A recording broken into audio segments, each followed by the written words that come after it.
Hi guys, welcome back to my channel. Today I'm going to show you a new game, Football Manager Mobile 2024.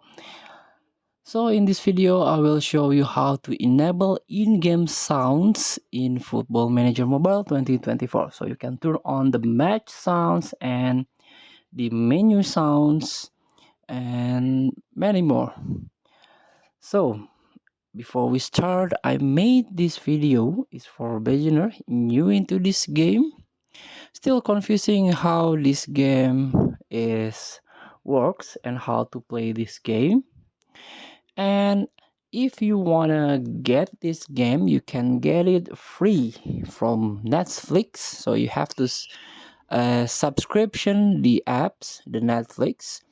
Or if you don't want or you don't have Netflix, you can get this game from Play Store or App Store, and you have to pay in some amount.